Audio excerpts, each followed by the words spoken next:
I know you probably gonna be like, oh, I'm going crazy, but listen, having bad credit many times is not the worst thing that can happen to you. Let me explain why.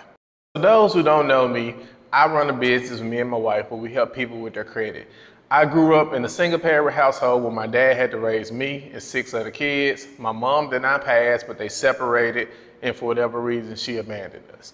So during that time, I saw my dad struggle where he had to learn how to manage money to not only feed 6 kids. So my dad did not have credit. He had good credit, but when the divorce happened, his credit went down because he started relying on his creditors to pay his bills. And people think that's the way it's supposed to be, and your creditors are there to bail you out and be your emergency fund, which is not.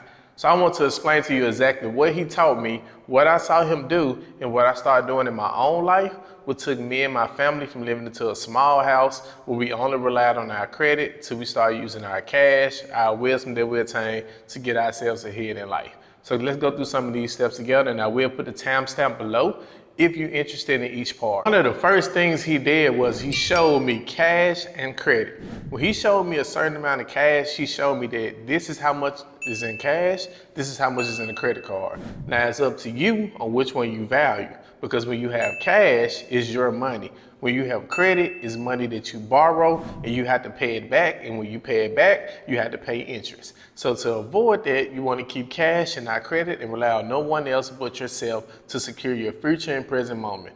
So as I went through that with him, we started going into some of the more important things on what he did to help us sustain in life and what I started doing to help my family sustain in life, so we was able to understand the value of credit and when it's needed and when it's not needed.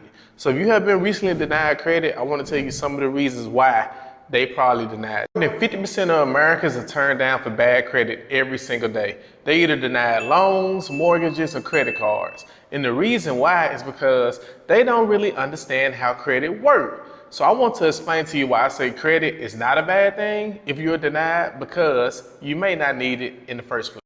Now, credit scores will range anywhere from a low 300 to a high 800s. How you start with a good credit score, which I typically recommend a 680, is that you would need to start building your credit. Get that secure credit card, keep paying your bills on time, do not spend more money than you bring in, and keep the utilization low. Once you do that, long as you have no negative items, you will see your scores go up. But if you have negative items, you need to consult with maybe someone who's smarter than you and show you how to get those items off, or just start doing some research, which we offer a free credit education program where you can learn how to remove them items yourself and improve your credit scores. Now let's talk about the people who are denied credit and why we say you may not need it in the first place. When you're denied credit, it's either several things.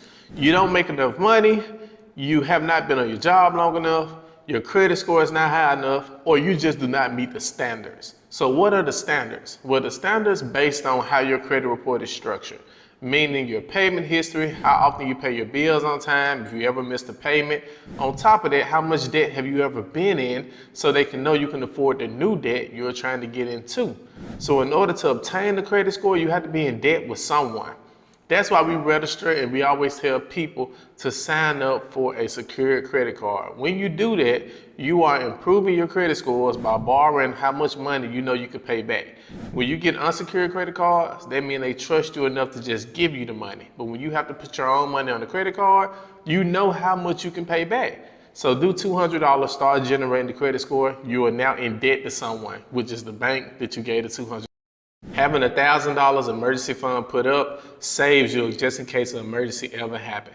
Now, if you have current debt, you want to use something called the debt snowball method. No other method is proven to be better than this one, and let me explain to you exactly how does this work. You will list out your income. Make sure you have an income. So let's just say you make $4,000 a month. We're going to list out that $4,000. Now you're going to list out all your expenses, subscriptions, every single thing that you put money into. You will list it out until you bottom out your income to zero. Once you do that, you will come up with a budget on the necessities you need every day or you need every month, which is your home, your groceries, gas, and providing for your children or yourself. After you have listed out all those things, whichever debt is the lowest debt out of all your debt. So let's do an example. We have debt A, B, and C. Debt A has a $300 balance, debt B has a $500, debt C has a $700. Which debt should we tackle first? If you know this, list it in the comments below. The debt I would tackle first would be debt A. And the reason why, because it has the lowest balance. So any extra money you have left over after your needs are taken care of, you will put all that money towards debt A. And the other two, you keep making the minimal balance payments until you catch up with those. After debt A is paid off, get it out your way, never use it again, or you can cancel it before you even start. Now let's move to debt B. We will tackle this one with all our money that we use from debt A and what we was already using on debt B. Once you get that one taken care of, then you tackle debt C. After you finish debt C, you have no more debt. Now you are debt free. Depending on what type of debts you have. If you have a mortgage, let's not worry about that right now. That's another conversation for another day. If you all want me to make a video about how to pay off mortgages early, once you have finished up all your other debts, leave it in the comment. I would definitely work on it for you. If not, let's just focus on the debts. This could be anywhere from loans, student loans, credit cards, car loans. All this stuff can be paid off just following this simple debt snowball method. Now, you have followed the debt snowball method like I showed you. What do I do next? Why do you say I don't need credit? Let's talk about it. Credit is a tricky tool. If you do not understand how credit works, you will not understand how money works. And if you do not understand how money works, you will not understand how credit works. So before you go applying for credit, no matter if you're fresh out of high school going into college, or you already been living life and you have no credit, you need to understand and have an emergency fund fully funded by yourself. The typical rule is to put up $1,000. After you put up $1,000, as long as you have no other debt, you can keep funding it and use credit. But when you start using credit, it's best to use at least 30% of your income for credit. So that means if you have a $4,000 income, you should only use maybe $1,200 of that money. That's how you get yourself ahead. Now, $1,200 is well below the threshold. 50% is $2,000. But people, I'm not trying to do math with you. I just need you to understand when you use credit, do not overextend yourself with your creditors because it's so easy to fall behind. I did it myself. Even though I knew about credit, I started messing with credit cards, taking trips, paying the minimum balance. And after paying the minimum balance so long that interest started to occur and that balance got so ugly that I was about to go crazy. And many people are facing that right now in today's time. So how do you get yourself out of that debt to where you understand you don't need credit and you can start living life without credit going forward? Let me go over a few steps that you can start using today that will help you. The very first check mark was saving the emergency fund. The next one was listing the budget. And after that, we started to pay off all our creditors using the snowball method. Now, once you do that, if you have a mortgage left over, that's okay. You want to fully fund your emergency fund for 6 months. Let's just say you're able to save $10,000 or $20,000 within 6 months because you're no longer paying your creditors. You are able to start putting money up for yourself. Save yourself some money. Once you save a certain amount of money, most people are looking to buy new cars.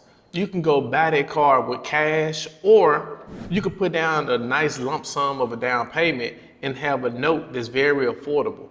I once put down so much money on a car that cost maybe $700 a month, but we got the note down to $250. It's easy to do. You just got to take a change in mindset. Once you shift your mindset, the body will follow and you'll start making wiser decisions. So if you need help with understanding this more, we do have a free credit education course that comes with a debt snowball template. I don't want nothing from you but to help you understand how credit works, why you should be trying to fix your own credit if you have credit troubles. And if you want our assistance, you're more than welcome to hire us. But go to the description, get this free course, learn about credit, get the template so you can list out all your debts. And once you do that, it'll be easier to get to where you're trying to go. And I just ask to leave me a subscription or a like. You know, when I go home here, tell people about me, share the video. Let's help people fix their situation before it gets too bad.